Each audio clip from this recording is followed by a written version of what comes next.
There's been a lot going on right now with fighters that are feeling they are not being promoted. I don't totally know what that means or what they're hoping for, but I think that I can get you pretty close with my assumptions and guesses. They haven't been totally clear, but a theme that has been going on has been placement on the card, and that's a real thing. The fighters are not wrong to be competitive and want to be higher up on the card. They are right to do that. And we've seen some notable fighters who have been main events before, co-main events before, and they're sliding down the card and they're taking notice. Alistair Overeem comes to mind. He's on a pay-per-view. He's headlined pay-per-views before, multiple times. Great fighter, great presence, and now he is going to be on what's called the prelim. And the prelim is largely looked at as an insult, and I don't think that that insult is right. I don't think guys should be insulted by that, but I do understand the competitiveness of trying to work your way up the card. I would just offer for you that if you're not the main event or the co-main event, and those come with some special promotional opportunities, which is why you really want to be in there. Financially, it can change some things if you are a main event. It will likely change some things if you're co-main event. But it comes with some media opportunities. And I can tell you as a fighter, those were always important spots for me. And with the UFC promotion specifically, when they do a countdown show, they won't just do it on the main event. They will include the co-main event. So if you can find yourself in one of those spots, you're now going to get to be part of the countdown show, which is heavily watched, very well produced, great show for promotion reasons to build your brand and get your name out there. Important. I would offer to you, though, if you're not in one of those two spots, anywhere else on the main card isn't necessarily the best spot in terms of getting viewership and eyeballs on you. Being on a prelim, in this case, which will be aired on Fox, is likely to have more eyeballs on you and a little bit more exposure. You may want that and you may not. You may go, look, I don't care. There's a stigma around it, and I don't want to be part of that.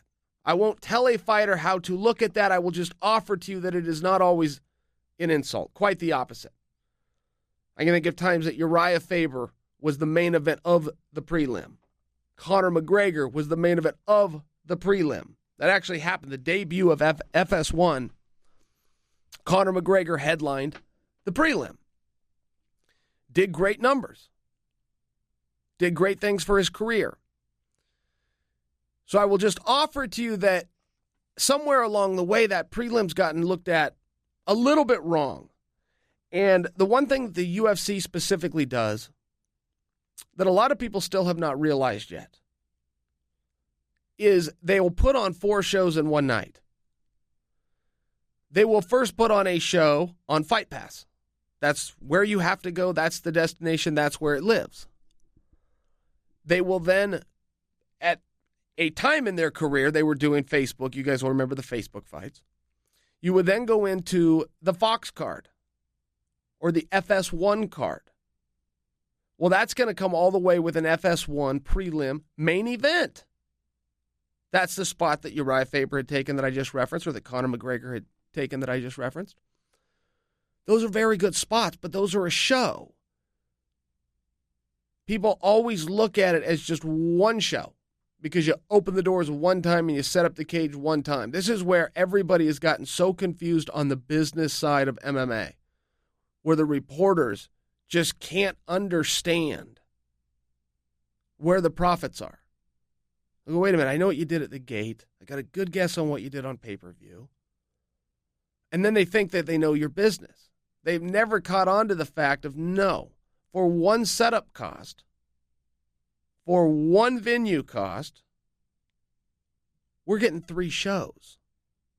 We're going to 3 different outlets.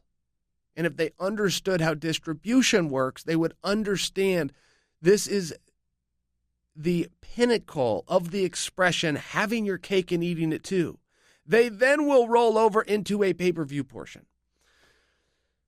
The athletes sometimes may need to look at that as a compliment and go, okay, well, I'm on this part of the show, but I am the main event. And that's a really good thing. And I saw yesterday, while I was sick, I was at home, I was laying in bed, and a piece had come out with Joseph Benavidez, and he was in a similar spot to Andrei Arlovsky in that he's on a card, former main eventer, top guy in the world, but he's been pushed down the card. He wasn't crazy about it. And I'm not trying to talk him into it. I love the competitiveness. I love that these guys want to be on top of the bill. I would just offer to you, don't forget, you're still in a cool spot.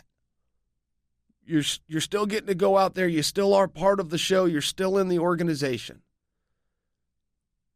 I like the frustration. I like that guys keep their eye on it. I've always thought there's a lot of championships out there, and fighters always get locked in on that 12-pound gold belt. That's a great championship. Absolutely. Great goal to have. But there's other ones too. There's other ones that aren't stated, that aren't glorified by the media, but you as an athlete, as a business guy that's trying to make it in an industry, you got to make sure you see there's other goals. Somebody's going to be the king of pay-per-view. Somebody's going to be the king of the live gate. Somebody's going to sell more T-shirts than the next guys. All of these things are things that you should be thinking about as a fighter. They're all things you should be tallying up. Not just the championship. And generally, they do go hand in hand. Generally, the champion is going to be selling the most pay-per-views, is going to be doing the highest TV ratings, is going to be moving the most merchandise, but not always. I could name you plenty of examples where that is not true. So you want to be keeping your eye on all of these things, and I think the fighters are. But along the theme, which we saw with Overeem, and now recently with Joseph Benavidez, came a headline that said, why is Dana not promoting certain fighters? And to answer that question, and let's try to answer it, but to answer that question, we've got to be real disciplined on explaining first the parameters to the definition of the meaning of the question. What does it mean to promote somebody? What does that mean? Dana, and when I say Dana, carries over to Scott Coker, and it carries over to Vince McMahon. These guys do not have a magic recipe to make someone a star. And the day I learned that, as clear as that is to me now, at this point in my career, when I was younger, I was at the first ever UFC summit. And Dana walked into the room, and he touched on this. And I've never forgot it.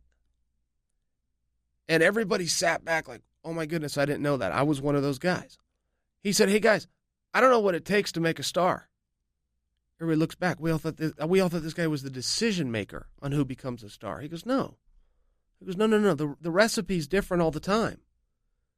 Bring Brock Lesnar in one time, he's doing record numbers. And then he brought up Chuck Liddell. And he said, we ran Chuck out there over and over again, and it just didn't work until it did. It took Chuck 7, 8, and 9 fights before, boom, he could be on top of the bill. And it was a really good lesson. There was, as simple as that sounds, but there was a good lesson in that, yeah, you're right. 2 + 2 does not equal 4. The opportunities that you give to one guy, and it works, you could give to another guy, but it doesn't. Or you got to give those same opportunities, but you got to do it 5 times as long. And Dana said, look, the best I can tell you is to win your fights. And he broke it down a little further from that. And he said, because if you win your fight, you will be given another one, which will give you another round of media opportunity, another round of exposure in front of a live audience, another round of exposure in front of the television audience. And that exposure over and over again is the one commonality that the stars have. But the only way to get that opportunity is to make sure that you just stay involved. And the only way to make sure you stay involved is to keep winning. And that was very straight. And it was brilliant in its simplicity. Because if guys were listening and paying attention to that day, and I was, it told you about everything you need to know for the business. Told you just about everything you need to know. And so when I do hear some of these fighters saying, hey, I'm not being promoted, I don't fully know what it means. And I'm not against the fighters. I'm with the fighters. But what does that mean? I can tell you what it means to me. I can tell you what I think promoted means. I think it's PR. I think it means how many media opportunities are you given? How many rounds and tours through the radio stations? How many appearances on Jim Rome's show? How many appearances on this show? How many times can you get over to Ariel? How many times can you do the car wash at ESPN? It's called the car wash, where they run you through from boom, boom, boom, all the studios. Get you in front of millions and millions of people in one day. FS1 has their version. Flow Sports has their version. How many times can you do that? I think that's what people mean when they say promote me. I think. But I don't know. They may just want Dana to come out at press conferences and say, boom, this is the next big thing. Everybody start paying attention to him or her. Perhaps it's a combination of those. But I don't fully know what it means when they say I want to be promoted. And one of the reasons I'm confused is I do think it's a definition that's a little bit open to different people. I'm going to use Benavidez here as an example. He's feeling under-promoted because he's not on the main card. If you were to rewind just a few weeks, Amanda Nunes felt she was being under-promoted. However, she was the main event. So if we look at those two fighters' explanation and definition of being under-promoted, it's not the same. Because for Joseph, it was placement on the card, and for Amanda, she had the top billing, but didn't think there was enough media fare put around it. One of the things that the athletes miss, and guys, stay with me on this. There's going to be a big payoff at the end of this story. I'm going to give you a major lesson at this if you just stay with me. But we got to lay the groundwork first. One of the things that the athletes miss is it is not completely up to the promoter. Dana White, Scott Coker, Vince McMahon. I got to bring Vince in on this. I just have to. No, it's a different product. They're doing the same thing. And I know that Dana White and Scott Coker both respect the business model that Vince has laid out. So I think that he's appropriate to bring in on this. But when you have a mega fight, what goes into that? It's never just about nationality, ethnicity, or personal grudge. Generally, one of those three things will be there for a mega fight, but you could have one of those three things or all of those three things and still not have a mega fight. What do you need? You must have the media. Something has to capture the media's attention. And when the media runs the guys out there or the gals out there, the fighters in question, they need to see a good ratings bump, and then they'll do it again.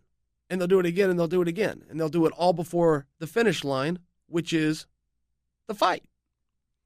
And those are the things that go into having really big fights. You have to have the media. And so many people think, in this case and in this article where they're speaking specifically about Dana, they think that he can just push a button and control that, but he can't. He has people that work with him. So he has his idea, who he wants to put forward. He's going to do his end of it, but then he has partners within the media that he needs to also come to the table and come on board. He could have a big fight. It could be at the wrong time. He could have a huge fight, but it's at the same time as the Final Four in NCAA basketball, and those sports shows just simply don't have time to cover it. So there is some politics there. There's some logistics, and there's some moving parts, and you can't plan your business around those. You just don't have these perfect storms that you can manipulate ahead of time. It comes back to the expression, the show must go on. You build your show, you book your date, and you move forward. And a lot of it is hope. You hope that things line up. And hope is not a great strategy, ladies and gentlemen. But sometimes it's all you got. So you go with hope. And you move forward and you see what happens. Now, you have to understand this if you're a fighter. You must absolutely understand what I'm saying, that it takes more than just a blessing from the guy at the top. I feel that should be very obvious.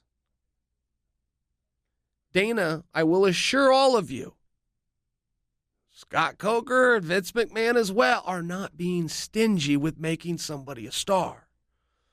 They're not sitting up in the loft and pulling the ladder up behind them. No, those guys are leaving the ladder down and they want people to climb up too. They just can't make it happen. They're great with strategies. They're great with plans. They're great at moving forward. They're great at providing opportunities. But then they need some things to come together. Once you understand that this is the rules of the game, you can begin to manipulate the game. You can begin to play it a little bit better. Okay? So once you understand, now I'll go back to Amanda. So Amanda was very sweet. She was very nice, but she was also very candid in saying, I don't feel like I'm being promoted. And the one thing that she missed, she was the top billing, she was the main event. The show was literally named Noon's Versus, right? The one thing that she missed is the media. The promoter cannot force the media to come to the table. They can only offer a fight and then see if the media does come to the table. What motivates the media? Well, the fans. The media in these shows that I'm referring to, the Jim Rome show. Well, Jim wants to put things on that his fans want to hear. I'm guilty over here too. I want to put people on that you guys want to hear. I have to tell people no on a daily basis. Can I come on? No. And I don't want to be a dick about it. I just simply want to say no and move on. I don't want to give them the answer, which is no, you're not well enough known. It would take away from the show. I don't want to have you on and have to explain to the audience who you are. I want people to come on the show that the audience already knows. And there's other shows, smaller shows, that I don't mean for this to sound arrogant. I want to just be candid with you guys. There's smaller shows where somebody can go on and start to get some of that little bit of exposure. Hey, here's who I am. Build from there, and then they would come on a show like this. I don't say that with any arrogance, guys. I just need to be candid on this because I'm going to make a fantastic point for you. It's all going to pay off for you in just a moment, all right?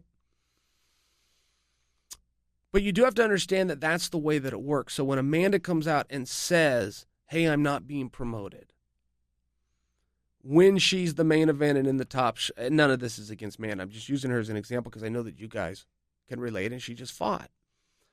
But had all of the billings. It had everything that the promotion could do, all of the posters, all of the countdown shows, the headline, the tickets literally had her name on them. Everything that the promotion could do, they did. They then need help. They then need help from the media. That is where I would offer to you that Amanda or the fighter in question starts. Start with the fans. Always. Always, always, always. I know fighters that want title shots to this day. And they will go to Coker. They will go to Dana. They will go to Vince McMahon and ask for them. That's one way to get it. They can write you in. There is such a thing as the power of the pen, but that's a simpleton's approach. A much better approach is to go to the fans first. Make sure the fans are behind it. Go to the opponent. Make sure the opponent wants the match. And maybe not in a nice way. I don't mean you call him up like a buddy. Hey, let's go do some business together. Blindside him. It's the fight business. Get a reaction out of him. Get the fans to react to that reaction and come to the promoter last. Go to the promoter last and drop it in his lap.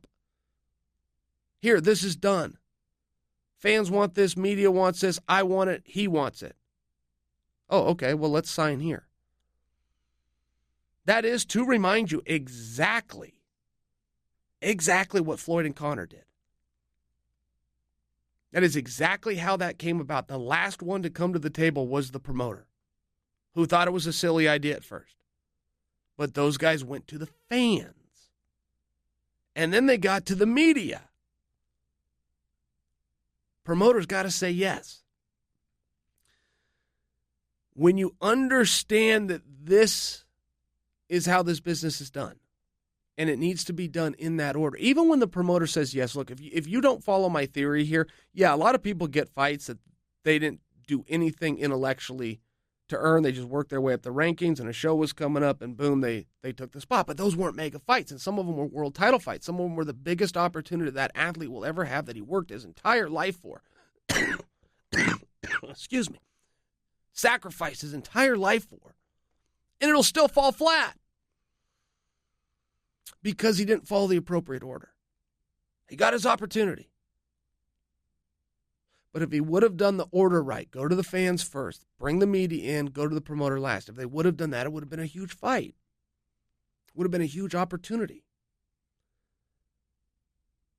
So when you understand what the promoter has, okay, and all the promoters are different.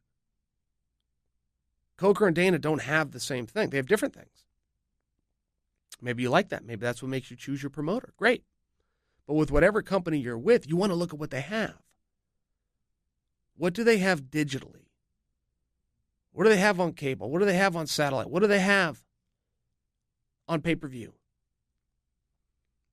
What kind of media partners do they have? You want to learn all of these things as soon as you sign and go into a company, to one of these organizations. And then you want to start manipulating it and exploiting it from the ground up, not from the top down. Don't march right in to Dana's office and ask for an opportunity. Start at the bottom. Build something, then take it to him. Or he'll come to you. I want to give you an example, and here's your payoff. And I've wanted to tell you guys this story for a little bit, and I thought, I'm not going to. I'll let this stay private. But I think it's appropriate right now. Okay, you always want to steal from one another. Anytime you see somebody doing something that's great, you want to take his idea. And he doesn't have to be a great fighter. Don't just steal from the world champion. Everybody's doing something. Sometimes it's a technique. Sometimes it's a strategy. Sometimes it's something at a press conference. Sometimes it's something in the walkout. But it's something with that athlete that will catch your eye. And you'll go, wait, let me study that a second. What's he doing there? And you always want to take those ideas. So I will tell you right now, for young fighters, there's plenty of guys you can look at. Plenty of guys that you can go back and watch tape on and film on and go to YouTube and some of these outlets. And I'm not just talking about the punches and the kicks. I'm talking about the personas and the personalities. Because in MMA, we are in the entertainment era right now. And I do not see it ending anytime soon. The entertainment era is upon us. And it's the best era this sport's ever had. Numbers have never been bigger. And opportunities have never been more abundant. And you'll see the media that wants to talk about, well, the ratings are slipping. Yeah, the shows are up tenfold, okay? Bellator is doing 10 times the events they used to do. That's not a true number. You get the point. UFC is doing 10 times more shows than they used to. Not a true number, but you get the point. Doing a lot more shows. So, yes, if you want to be a pessimist and say, well, the numbers were a little bit down. Yeah, it's supply and demand. Got a good demand. We've upped the supply. It's going to lower your numbers. But if you go back years ago where each organization had one show a month, brought in 500,000 viewers on their show, now they bring in 470,000 viewers, but they do it 4 times a month. So it's 4 times the business. Now that isn't some brilliant thing that Chael just said. That's math. But the media in this sport can't do math, and they don't understand the business. And I'm not even upset at them for it at all. But they literally, until I just revealed to them that these companies are putting on multiple shows in one night for one setup cost. And if you study the distribution model at all, you will see the value of that, and you will see how impossibly and how rare that is. And that no other sport has figured out a way to do that, to get 3 and 4 shows in one night, then you will start to understand the economics of MMA. And I am not going to go any further into it than that for them. Because in 25 years, they haven't figured out the business. I'm not going to help him beyond that, but I'll tell him that. Now, I'll get to my point. When you're looking at athletes of who you should steal from, who you should copy, who the future is going to be, I would offer for you Kevin Lee. For right now, for a guy who is going to have a shelf life for another decade, not only will Kevin Lee have opportunities within this sport, I believe he will transcend the sport. I believe he is the most likely guy we see right now to be making an A-level action movie in the future, to be a brand ambassador for top clothing lines and top companies out there. I believe he does a lot of things right. But, guys, there's a little more to the madness, and I want to share this with you guys because this is what he did, okay? Kevin Lee was a great athlete. Kevin Lee was hungry. Kevin Lee was young. Kevin Lee was brash. Great. Plenty of guys fit that mold. Why is Kevin Lee main eventing shows? Why has Kevin Lee already fought for a world championship? Well, he took a step back and he said, I'm not a big enough name. The UFC's PR department has not wrapped their arms around me.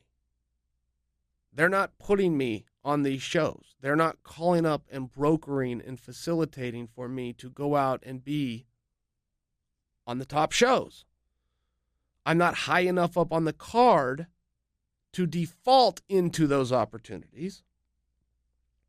So what am I going to do? Sit here and feel bad for myself or figure out a way around it? So he figured out a way around it. And you know what that was? Real simple. All the great ideas are always simple, guys. They're always simple. Kevin Lee became his own PR agent.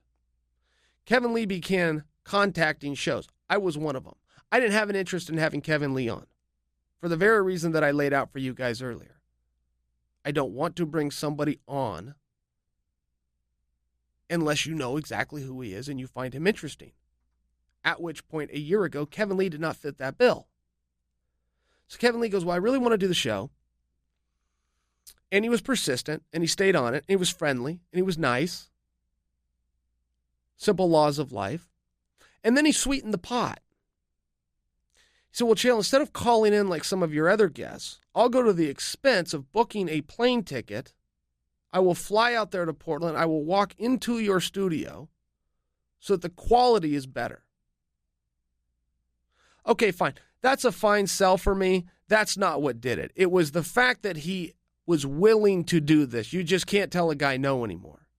You cannot tell a guy that is willing to do that no. So I did it. And he came in, and it was a huge show. And the next time I saw him, guess where he was? On Ariel's show. But not on Skype like everybody else. He was in New York. In the studio. In the chair next to Ariel. Now, Ariel's done that with guys before. But Kevin Lee a year ago? Oh, please, come on. Zero chance he's getting on Ariel's show in studio. Zero, none. But he beat the system. He didn't wait for the PR team to recognize him. He didn't wait till he was a co-main event or a main event where he defaulted into those spots automatically. He went and did it on his own. He went and got Ariel's phone number. He went on the internet and booked himself a ticket. He packed a bag and he went out to New York, all as an investment in his own career, realizing if I can get to the fans and get to the media, I can get to the promoter. Kevin Lee fought for a world championship and signed on for that fight 4 days after he left my studio here in Portland, Oregon. Now, he would have been given these opportunities as soon as he signed that contract. But he did it the other way around. He booked his own media tour. No managers. I didn't get contacted by his He booked his own media tour to his own expense. got on an airplane, figured out where to get workouts on the road, packed up his toothbrush, and set out. That is a guy that understands. The promoter has certain pieces, and those pieces are in place, and they can do wonderful things. But they're only pieces. You have to figure out how you're going to get yourself on those bases. Once you get there, how are you going to get back? Once you get there, what are you going to do that's going to make you different? It's going to make the fans want to have you back. Kevin Lee did that here, didn't he, guys? You guys all heard him on this show. Heard him a couple of times. I've seen the numbers. I know how much you guys loved having him, and you would now love to have him back, wouldn't you? If I surprised you with Kevin Lee today, you'd be fired up. You go, great, love listening to that guy. A year ago, you didn't know who he was. That's okay. But that's the multi-million-dollar question. How do you go from a talented, hungry, up-and-comer to a recognized name and a recognized voice and somebody that people want to look forward to listening to? Real easy. Just get the opportunity. Start going on shows. Start being funny and friendly, or whatever your shtick might be, whatever your personality might be, and get that exposure. But when fighters say that they're not getting the promotional pushes, they do miss the part. They do miss the part that the promoter cannot make that happen. He can offer it. He can offer it to his media partners. He cannot make them take it. They have their own interests, and their interest is not solely to serve that of the promoter.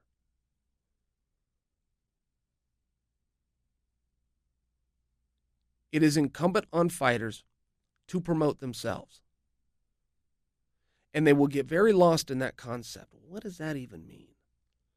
Well, you just said it about Dana White. You just said that he should be promoting you. What did it mean when you said it? I don't know the answer. I think I'm right, though. I think what that means is they want more media opportunities. I think. It can't just be placement on a card. It just can't. That's not promotion. That's just placement on a card. And those spots get very competitive. And when you sit down to put it out there, you don't just look at a top-ranked guy. You look at the most popular guy. Who is the most popular guys? I'm doing this card. That's the absolute most popular. That's who I want closing the show. I think we all can make sense of that. Then if I got a pay-per-view portion, who are people most likely to pay for? Okay, I got to do that math equation. Again, very simple. This isn't sophisticated stuff. But somehow it does appear to be going over some guys' heads at times. I offer you the example of Kevin Lee, and I did even see when Kevin Lee from this show, use Ariels as another example, I did see when he was doing that where people were pushing back. I did see some of that on social media going, hey, why is he getting on those? Why's Kevin Lee got these opportunities? He must have a friend over there in the PR department. Wouldn't it be a bad thing if he did? That's called networking. You can make a friend in the PR department and you can lean on that friend someday. Good for you. But I'll reveal for you that's just not what happened. He was sitting at home frustrated. He put a plan together and then he executed on his plan. He went outside the box to promote himself. He didn't like the opportunities that were being given to him. He didn't think they were enough. So he put a plan together. He was on Rogan's show as well. I should mention that he was on Rogan's show as well. I know that happened. Haven't even asked him, but I know I'm right because I had the same experience. He got a hold of Joe Rogan. Said, hey, man, I'll fly out there. Love your show. Got a whole bunch of people that listen. You're an influential guy. And Joe said, okay. How do I say no to that? One example, but I think it's a really good one. And I don't like that the guys are feeling slighted. I don't like that the guys are working hard. I hope none of this comes off as that message where I'm taking any kind of pleasure in saying, ha, you're not on the main card. No, my goodness. I would never. But I would encourage you to look at it and go, well, what have you done to change that? And please don't tell me your record. Please don't say, well, I won my last 3 fights. Just, I beg you, don't tell me that. Can't be that. What have you done to engage the fans to bring them along the journey? What is it you've done? Some guys are currently thinking that means you got to talk trash. I keep hearing that. Oh, to promote yourself, you got to talk trash. That isn't true. It's not bad. I won't deny that that's a piece of this sport. But that is not true. All you need is to bring fans along the journey of the ups and the downs and the in-betweens. And the first thing you've got to do that is have somewhere you can go and tell your story. Very first thing you got to do, you got to have a microphone. You got to have a camera. You got to start making friends with the hosts. You got to start begging. And if none of that works, do what Kevin Lee did and barnstorm the studio, even if it's in 3 different states and he's got to go from Oregon to New York to California. But I will remind you, he went from Oregon to New York to California to the main event. He lost. And guess where he went from there? Back to the main event. And he won. And I can tell you where he's going to go from here, back to a main event. The other reason I love to offer this Kevin Lee example for you guys is some of you are going to go, well, Kevin Lee, I want to do what Conor did. Conor's the biggest star there. Conor's the biggest name. Don't get lost in all of that. Don't get lost in that. Steal things from Conor, absolutely. Then you want to look at who's coming next, who's coming on his doorsteps, and why. And then you want to go take from that guy. That's how you stay cutting edge. Randy Couture fought till 47 years old. And so many people asked him, how? How'd you do that? I'd always read these interviews from afar.